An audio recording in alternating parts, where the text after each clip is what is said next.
Welcome to another edition of What Barrie's Talking About from Barrie 360. I'm Dan Blakely. On this week's program, a kick in the teeth for local proponents of a supervised consumption site to help people manage their addictions. The Simcoe County branch of the Canadian Mental Health Association recently withdrew its application to operate the site, which had become bogged down at the government level. We find out why and what's next.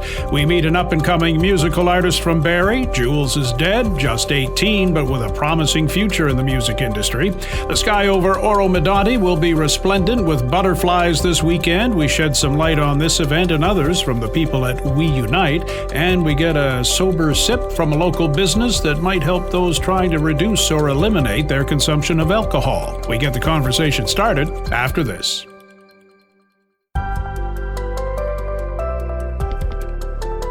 There was a lot of hope not long ago from local mental health advocates and the health unit that a supervised consumption site would soon open in Barrie. A site was chosen, applications were submitted, approvals were granted from some levels of government, but not all, and then the waiting game began. Went on too long for the Simcoe County branch of the Canadian Mental Health Association, which has withdrawn its application for the site. CEO Dr. Valerie Gurdisa is with Barrie 360's Ian McLennan.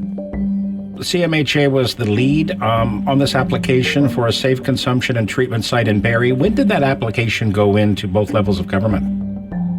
So we actually submitted on October 7th, 2021. You got approval from Health Canada in 2022. You indicated in the media release that you were pulling the plug based on the fact that you had not received a response from the Ministry of Health following several requests. How many were made, and did you not get any response from any level at that ministry? So when we first submitted in 2021, we did communicate with sort of the ministry officials, so the behind-the-scenes staff related to building out an operating budget, and that was before the 2022 provincial election. And then shortly after, we were quite hopeful at that point, just because, we were doing line by line, creating a budget with them based on our submission.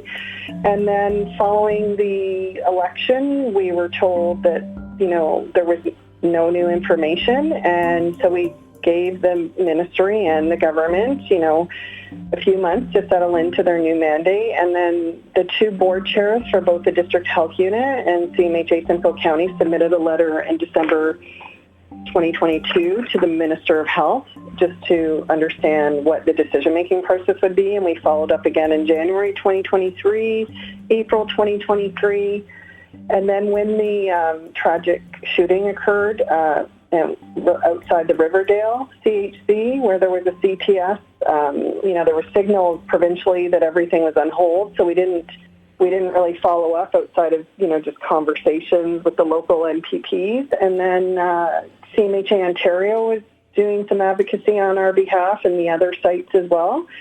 And then when we still didn't hear anything, once the Premier announced the investigation was over and a report would be forthcoming, we sent another letter signed by the entire CMHA Simcoe County Board of Directors, so all 10 board members and myself, in April, and talked about the need to, make a decision because we were paying rent for space that wasn't being used or optimized, and we never received a response.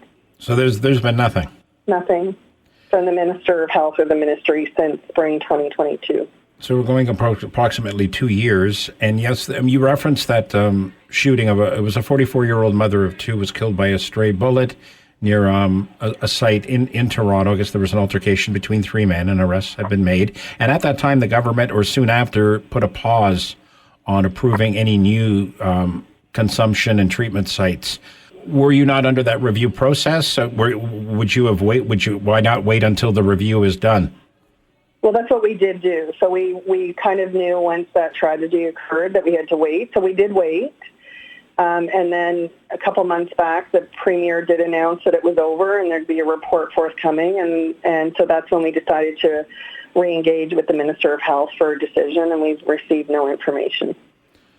What's going to be the human cost by pulling the plug on this? Well, sadly, in May 2024 alone, like we said in the press release, there were 16 suspected deaths, and each week there's an average of 25 overdose emergency department visits.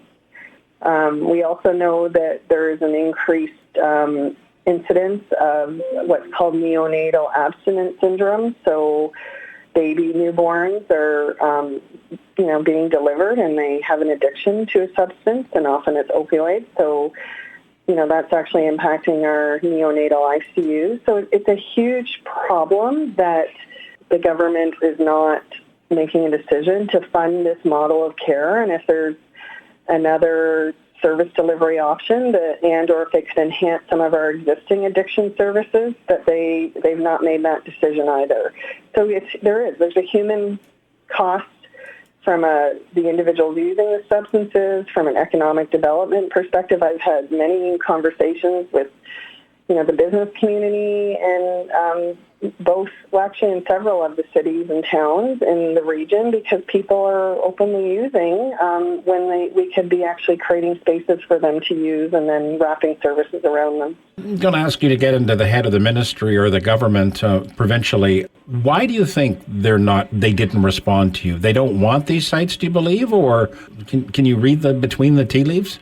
I think, this is my own personal opinion. I don't know if, none of us can really predict what's going on in the minister's mind or the cabinet's mindset, but I do believe and also this includes Associate Minister Tabolo, who oversees mental health and addictions.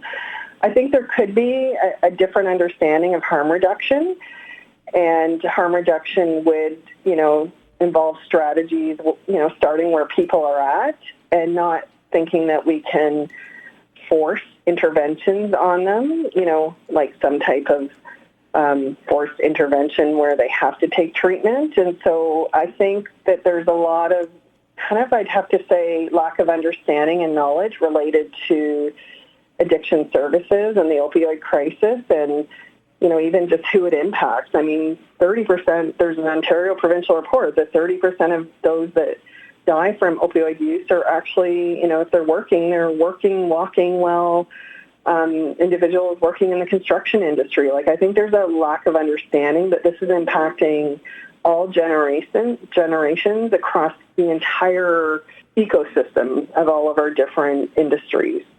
Because at the end of the day, for 50 years, people around the globe have been being prescribed opioids until finally systems and controls went in about a decade ago. And so we have individuals that are addicted to painkillers. But a safe consumption and treatment site, there have been, perceptions that, people are going to be doing the drugs and they'll be wandering outside of, say, 11 Innisfil Street, and it's just enhancing or encouraging the use of drugs. What is a safe consumption and treatment site? What is it? What does it encompass?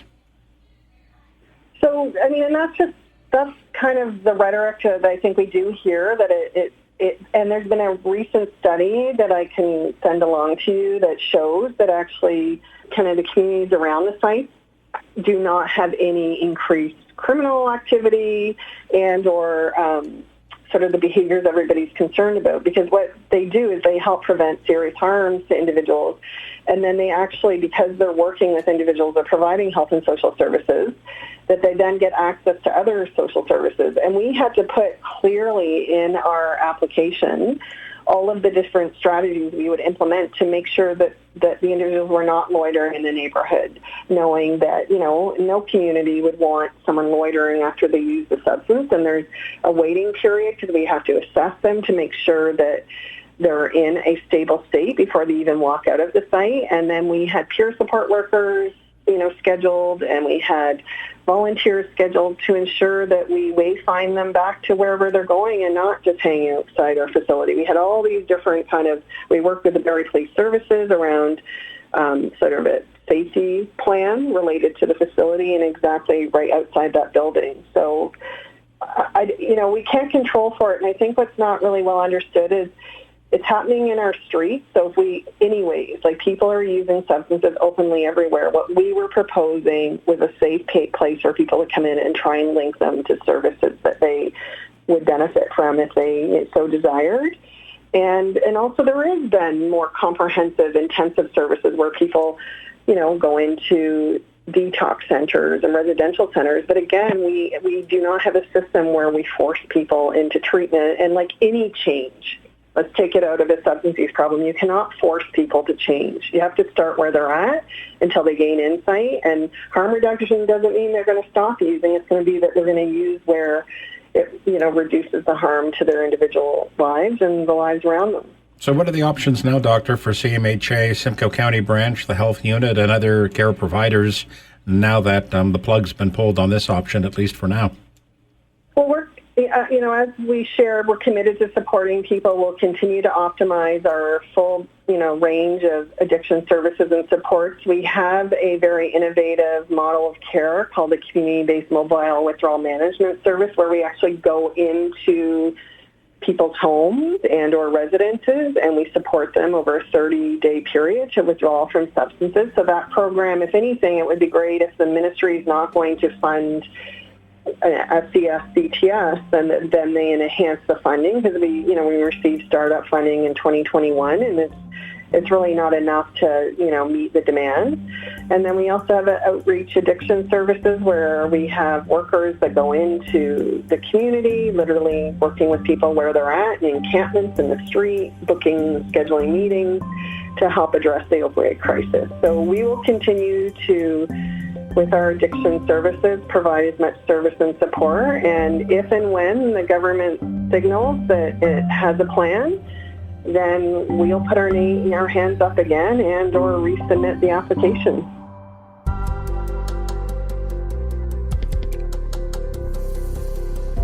We Unite is doing some really special things in the community, things that need to be done in the community, special events among other things, but there's a really special event coming up on July 18th, the second annual Butterfly Release, and we have from We Unite, Kira Kenny and Cameron Christie to tell us more about that. And actually, before we get into that, let's talk about all the good work We Unite is doing, because there's so much going on. Over 14 years, we've been in service in the communities within Simcoe County. And myself, I've been involved for a little over 6 months. We foster environments for family who need it most when they're in times of need, such as funeral services, meal trains. We do Christmas lanterns to honor those we have lost. We also have, we just finished our We Launch event, which was spectacular. Up and coming on July 30th, we have a roundtable discussion that's happening with a bunch of organizations and business owners to strategize on how we can commit better in an organizational fashion to reach more of our audience. So we're looking forward to that. And volunteerism, we are always looking for volunteers, but we have a great group of people that show up when the call is put out. You have a great event every fall that involves soup. That's right, a soup-off event. I personally have not been a part of that as of yet, but Cameron... I did. I went to my first soup-off last year, and absolutely kind of life-changing experience. Absolutely just a beautiful night. We have... when you get that many people together and they have the opportunity to not only do something great for communities and build this amazing amount of food. I think it all went to Redwood Park, actually, Redwood Park Communities. Mm-hmm. To be able to create that kind of environment, but also the fun that comes with it. Like, sometimes, people feel that working with charities or doing things for other people can be a bit of a slog, but that honestly is just an incredible night with an incredible outcome. And We Unite is really something that drives that environment forward, where you actually want to be involved and get involved with things because it's good to give. Okay, so that's in the fall, but coming up midsummer on the 18th is the annual Butterfly Release. What's that all about? That's correct. So on July 18th at Sweetwater Park in Oro-Medonte, we are doing our second annual Butterfly Release.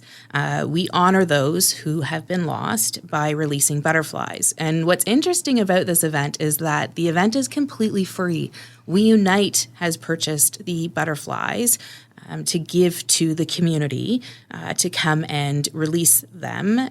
So we'll gather, we'll listen to some fantastic music, we'll have light beverages and snacks. We have some interesting little side things going on. We're going to have a quilt signing.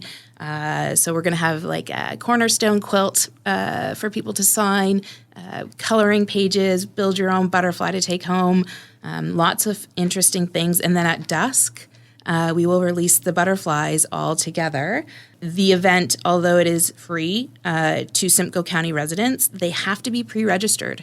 So if you come, which we would like you to come, if you don't pre-register for that butterfly, one butterfly per family, there won't be one there available for you. But you will be able to partake in all the festivities that we have there. And it's just a way for us to get together and have that, honoring. We will give the information on how to register when we're done here. I'm curious, because these are live butterflies, right? Correct. How does that work? Everybody gets one and they're all going to release at the same time. How do you get the butterfly to stay in one spot? You order the butterflies ahead of time, and actually are kept in a fridge or a cooler spot for a while, and they basically are dormant.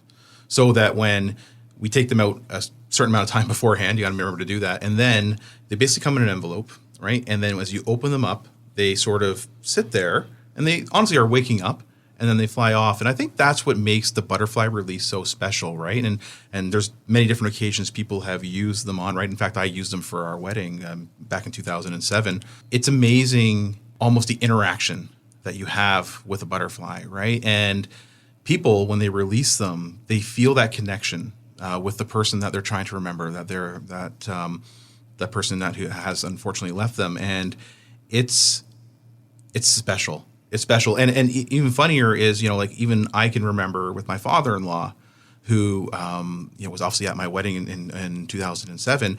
He has since passed along, but we released butterflies, and there was one that always stuck around with him, a monarch that always stuck around with him. And even our children now who weren't around when we got married, they say when they see a monarch butterfly, there's Grandpa. Yeah. Right? Because we have these pictures of this butterfly, and him as his natural spirit was really much an outdoorsy kind of very quiet man, but like this beautiful, delicate kind of butterfly stayed on him. And we hear these stories from the people that attended last year, and it's just a fantastic way to get people together to, again, remember someone who was so important in their lives and have this opportunity to open up this envelope, have this butterfly fly away, and be part of that experience. So it's a really, really special night, and we really hope to have as many people there as possible. The dream of this whole thing would be to make this so big and awesome that, we have to get more butterflies each year, and it's growing again this year. It was smaller last year. And I think we really have a really, really unique and touching way to remember someone. Must be quite a spectacle watching all of these butterflies all at once. I think about colored balloons that people release, and people release doves and that kind of thing, but butterflies, that just conjures up a whole different image for me. Yeah, it is. And from the stories that I've heard, they release at all different times. And sometimes they sit on you, like Cameron was saying. Sometimes they fly. But families follow them, and they take that opportunity and that time. And it's just that moment where they can reflect. They can know that they're in a safe place. They know that they're surrounded by people who have experienced similar situations, and we're all just there as a community to show love. And it's a united community that I'm so proud to be a part of. And at our We Launch event that just happened, we did do a butterfly release, and I'm still getting questions on it and comments on it, and people are sending me pictures that they did take a butterfly outside and they released it, and it stuck around and it reminded them of a certain moment in time. So it's hard to put into words the emotion that is felt. Even talking about it right now, I have goosebumps, and I think the butterfly is known in a lot of cases for individuals who have lost somebody, but to be able to come together and have this special night is just something I'm looking forward to. And I know that this is a podcast, but I can't help but smile. It just brings such joy to my face that I'm excited to help and foster this event. All right, so it's July 18th, 6:30. Is that when the release is, or is that when the program begins? So that's when the program begins. So Okay. we'd like to see the pre-registered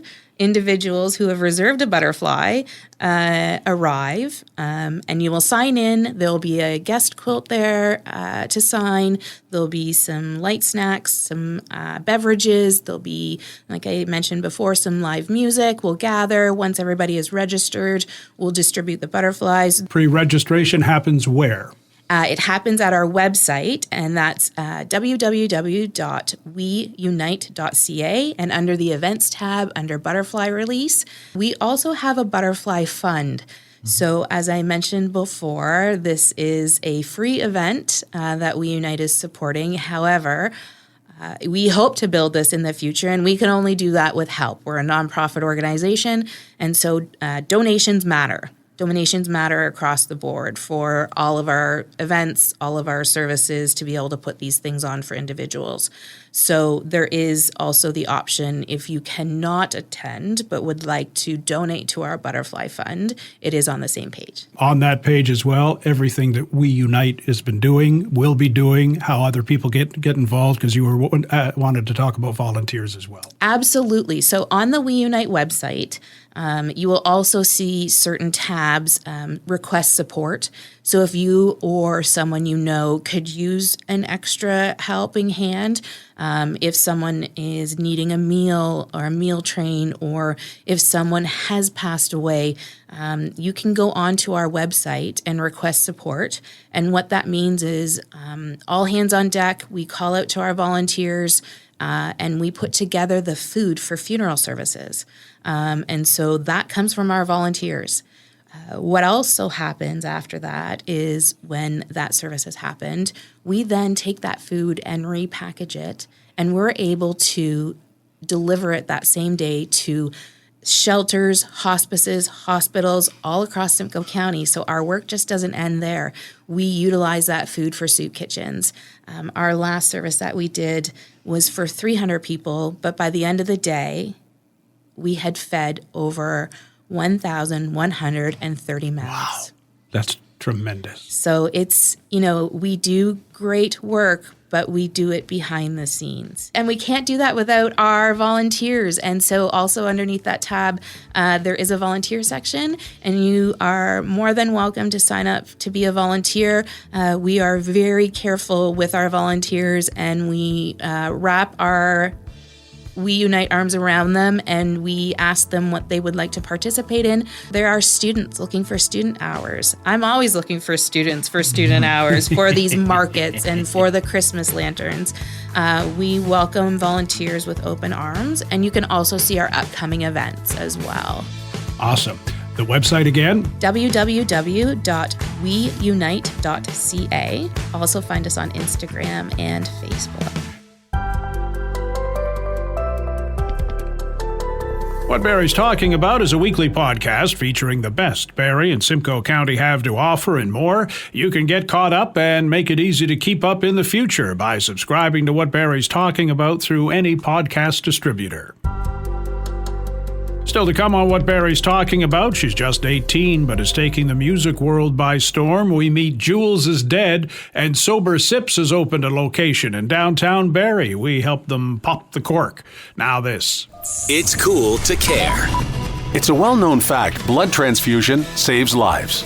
It's also a well-known fact that the world relies on voluntary unpaid donations to fill the need for blood. The need for blood never ends. Canadian Blood Services in Barrie is calling on you to help save a life. Please consider donating today. Appointments are mandatory and must be booked in advance. Book today at blood.ca through the Give Blood app or by calling 1-888-2-DONATE. Cool to Care is brought to you by the Peggy Hill team, keeping it real all the way to sold. Reach out now at peggyhill.com. It's cool to care with 107.5 Cool FM. This is What Barrie's Talking About from Barrie 360. I'm Dan Blakely.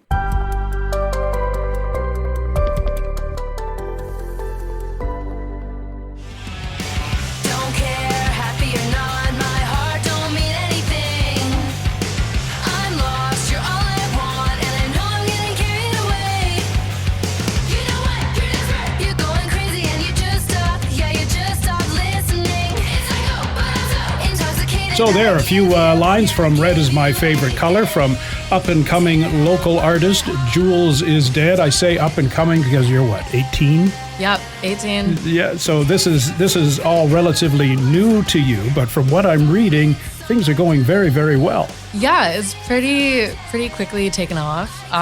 We finally got the stage band together beginning of this year, so now that we're playing shows, everything is like right where I want it to be. And it's really exciting. How did this all begin for you? Because it didn't begin all that long ago. No, yeah. So I built up a TikTok audience for me, and I was in a Riot Girl band as well at the time with a few of my friends. And Gabe Saporta from Midtown and Cobra Starship reached out to us because he is the owner of the label Tag.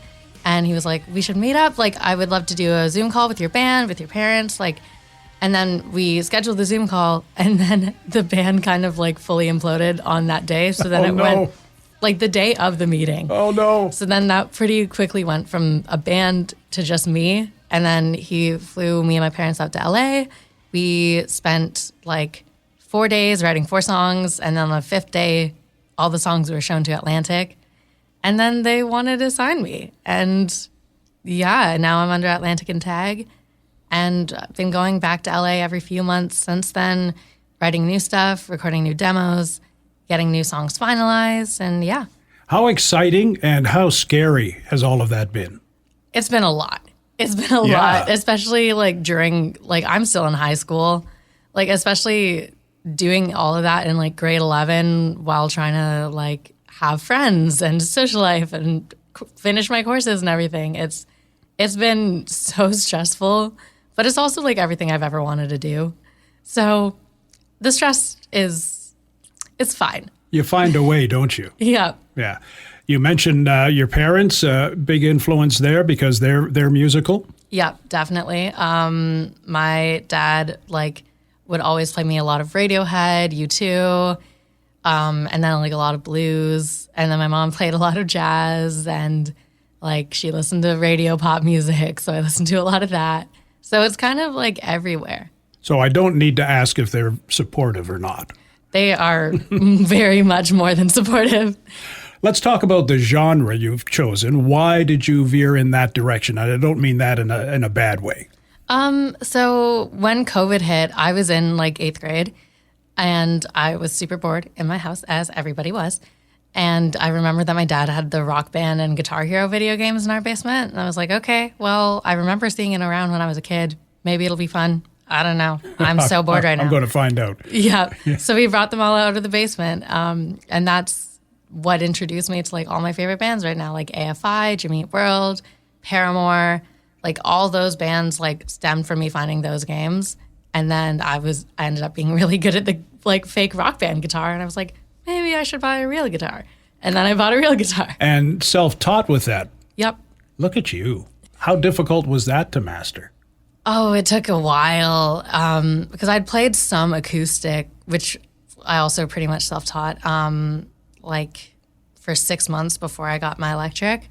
And there's definitely like a learning curve between the instruments because they're not the same thing. So for the longest time, I was playing my electric as if it was an acoustic, and I didn't know like power chords or octaves or anything, and I like wasn't getting any of it. And then eventually, it just kind of clicked, and then it all like progressed super quickly after that. Your material, some would describe as dark.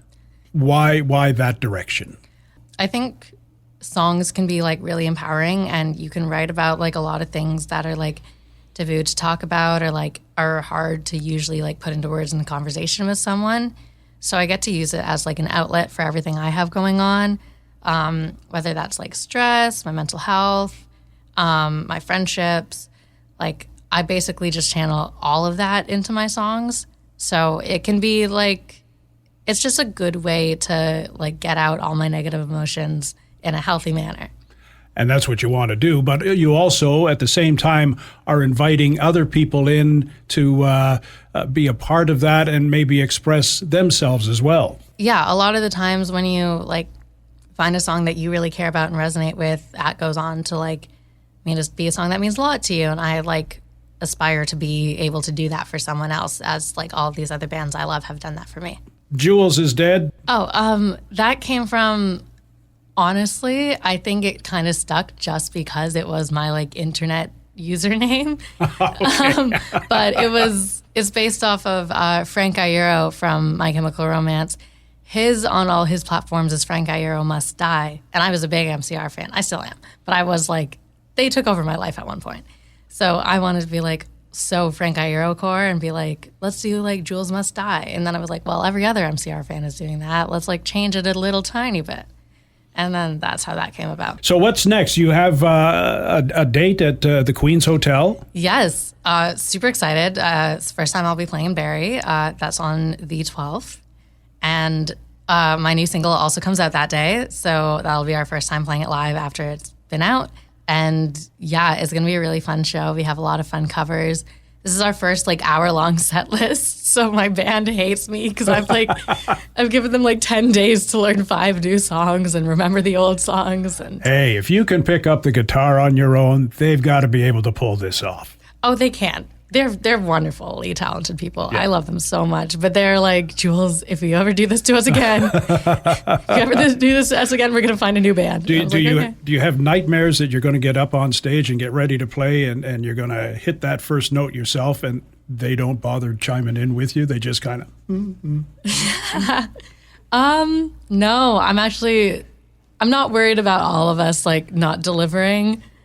I think like I have so much faith in them. I'm not worried about that at all. Like this is probably like the first show I haven't been terrified for. Any shows beyond that at this point? Yeah. So we're playing at Sneaky D's on July 27th and at the Vaughan International Music Festival on August 24th. We're opening for The Warning at the Danforth Music Hall on October 30th, which is crazy because I love The Warning. Okay. It's going to be double pleasure for you. Oh, yeah. And that's like my dream venue to play in Toronto. Yeah. So the fact that that's happening like less than a year after forming the band is crazy to me. All right. You've got 5 songs now? 3 are out so far. 3 are out? Yeah. Couple more to come. Do you have any more in the works? Oh, just so many. We've been planning all the releases for this year, and it's just going to be like song after song after song until the year's out. So you have Eternally, which comes out on the 12th, and then we're already in planning mode for the next 2. Like we're already getting all the visuals done, all the artwork. Everything is like being finalized. I think I'm sitting on like 5 mastered tracks and then at least 15 demos right now. we just write a lot. Well, that's good, though. The creative juices are flowing, and you're doing something you really, really love and enjoy, and that's so, so important, especially these days, to find that one thing. I mean, you look at me. I've been doing this for more than 40 years. I get up at 3 o'clock in the morning, and I still love it. So when you can find that thing that just gets you jazzed and gets you revved up, it's just so, so special. Yeah, it's wonderful, and it's so fulfilling, and it's like, this is all I've ever wanted to do since I was a little kid. A lot of positive feedback on social channels to what you're doing? Yeah, a lot of negative, but a lot of positive. More positive than negative? Yeah, more positive than negative. Yeah. Honestly, the negative are just people being mean because you can do that on the internet anonymously, and it is what it is. And people who don't get it. Yeah, people who don't get it, people who are like, you're a girl, why are you making rock music? And I'm like, so... Why not? So we've been here for like a really long time, actually. Thank you, though. Okay, again, the Queen's on? July 12th. What time? 7 p.m. is when doors are. We are the third band on, so we're probably going on about 9 p.m. All right, have a great time. Have a great career, and we'll look forward to having you back. Awesome. Thank you so much.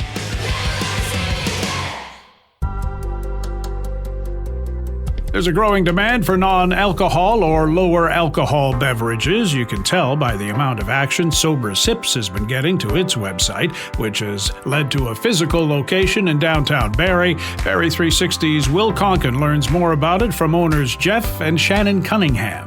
I think the name of the business kind of speaks for itself, but what is Sober Sips? So you'd actually be surprised that the name does not speak for itself. Funny enough, just last night at around, I think it was around 12:30, we got a phone call from an obviously intoxicated person asking, do you still deliver alcohol this late? And we have to remind them, no, we're totally 100% non-alcoholic. So Sober Sips is a non-alcoholic, we curate a collection of premium spirits and beers and mocktails from all around the world. And when was it created? When did you figure out you wanted to do this and create this business? It was Mother's Day last year when we opened, so we've been open about a year and a half. Jeff can share his weight loss journey, but... Yeah, so the whole kit and caboodle started when I was roughly just shy of 300 pounds. And it sounded like just walking up 3 stairs, I had COVID. Like everywhere I went, I was out of breath and sweaty and didn't feel good. So had to make some choices. And I don't know if you've experienced pizza before, but pizza's so good. I didn't want to give up those calories, so I had to find other calories to give up. So that's where giving up alcohol came into place. I liked the taste of beer. You know, I enjoyed that. It was refreshing, and I found that I could get the flavor with less calories. So I started with like a Lake of Bays lagered ale at 15 calories, no carbs, no sugar. I didn't even track it. So we just started, like I said earlier, we started kind of bringing stuff in from all over and realizing how much money we were paying in shipping and meeting prepaid minimums, that we decided that this is a growing trend. Like younger millennials, Gen Zers are not drinking like they used to. This drinking is going way down. Older people as well, boomers, on the medication they're on, they're not drinking. So we thought this could be a great service, a great business to bring to Barrie and Simcoe County. Like give people in the area all of those flavor options beyond what's available at the grocery store, right? Because it goes so much deeper than that, the grocery store, right? And the more we started getting into it, the more we started meeting more and more people on different journeys for different reasons. It became more of we have to do this for the social aspect of it. Like just the amount of people we meet that say, hey, I just was diagnosed with cancer and the medication I'm on, I can't drink, this helps. Or I've been in recovery for 20 years and this stuff helps keep me on track. Like every time we think, okay, that's it, we're done, we meet somebody new and we're like, no, we've got to keep going. I saw on your website you have a ton of products. Did it kind of just start with, we'll add this and we'll have that, and because you have beers, spirits, wines, the whole mix? Yeah, did it kind of start with just, like you said, kind of one thing? So with Jeff, it started with the beer. I have never been a beer drinker, don't love it. I enjoyed a glass of wine once in a while, and our eyes were opened, obviously, to a huge selection of non-alcoholic wine. Tons of mocktails and cocktails. It's one of those things I've never been a huge drinker myself. Like I said, a glass of wine once in a while, but certainly when you're at a party or you're at some sort of a social event, it's either being forced on you that, oh, come on, just have a drink, or you just kind of feel left out if I'm sitting there sipping a juice or a water with a lime on the edge. It's just, we came up with our slogan, join the party and raise a glass with sober sips, because that was really it. You wanted to feel like you were part of the party and join in. And we just saw that there was so much out there. The more that you find, the more that you keep wanting to find. Certainly we've had customers that have made suggestions. Can you bring this in? The more we get, the more we want to find new things. One of our main goals is to bring more options beyond the grocery store, beyond the 3 things at the liquor store. Like the craft non-alcoholic beer drinkers deserve the same options that the alcohol beer drinkers get at the beer store. Like they're like the IPAs and lagers and pilsners have come so far. Like it's not your dad's Molson XL and Budweiser Zero anymore, right? Like there's so many choices. It's almost we have a harder time keeping up with what's new, right? And balancing that capital versus sales kind of balance sheet, because we just keep like this. Someone will love this and bring it in. I thought the nice thing too, though, is you do supply like events as well. Maybe touch on that. We have done some events, some fundraising events with some people where they've been looking for things. Certainly there are things there where people can't always get a liquor license. That's been where they've first reached out to us to look to non-alc options. But with it being a growing industry, there's more and more people that are looking to include their sober or designated drivers or, like we've said, pregnant women, variety of people. And so there's been a ton of events that are just looking for non-alc options, and fortunately, they've found us so we can be part of that. With the summer, is there anything new within your products for the summertime? Yeah, absolutely. So we found online wine seems very, very popular. when we go to markets, and we'll be at Kempenfest this year, we're looking for a handful of weekend events and festivals to get involved with now that the retail shop is unfortunately closed. At those events, cocktails or mocktails, mojitos and margaritas, they sold very well. In the store, it was all beer. So in terms of new products coming in, we're right now in conversations with 3 or 4 more breweries to kind of bring some more stuff in. We're working on kind of clearing some old stuff out to make some room on the shelf, but we're always looking for that. What's new? What do people want? What's the flavor of the month? What's the flavor of the week? You know, what do people want to drink? We want to be able to figure a way to get it to them. For people with that hunger for the non-alcoholic things, how do they find out more information about you guys and to make an order? So we're online at sobersips.ca. We find a lot of people find us first, I think, through social media, and then it tends to be switching over to the website from there. We've certainly met a ton of people when we've been at local events in the community. So we found last year that's sort of how we grew, was being at all of the different events. Kempenfest was huge for us. We just try to get out in the community as much as possible so people can meet us, and then we can direct them to the website. But that's where you can order, sobersips.ca. You can find us on Facebook, TikTok, Instagram, the whole 9 yards. But like Shannon said, in person is the magic sauce, right? We love to meet people and hear their stories, whether it be I'm fully sober, I'm just newly pregnant, I'm just starting to mindful drink, or I'm just starting to learn now. There's so many stories out there, and we love hearing every single one of them. But because like this product, like it is a premium product, and we find the best way to connect with people and help them is to get the product in their hand and talk about it, right? People want to ask questions. They want to know, why is it so expensive? How is it made? Where does it come from? You know, we always try to start local first. Like, we support all of the great local breweries that we can. Then we work out from there, focusing on Canada. So education, I think, in terms of the non-alcoholic industry is key, because it's such a new industry and it's growing so rapidly. A lot of people are learning about it, but they know a little bit about it, right? So if we can meet you in person and answer your questions and help guide it, you know, this becomes so particular in terms of taste, right? And we hear a lot of stories like, oh, I tried the grocery store one and it was, nah. Okay, 100%. We understand, we get it. We'll be the first people to tell you. We may sell you a bottle. You may go home and you might go, bleh. Yeah, but you got to be honest and tell us, because there's so many options. What happened? What went wrong? And why? Which is why we were so excited for the bottle shop, because we could just reach so many more people. So give us a call, sobersips.ca, Facebook, TikTok, Instagram, Google SoberSips. You need to find us. We're there. Yes, they are at 33 Dunlop Street West. In fact, they're holding an opening celebration there this Saturday from 11 a.m. to 6 p.m. And that's our program for this week. Thanks to Ian and Will for their input, to Matt Ladder for his technical touch, and to you for listening.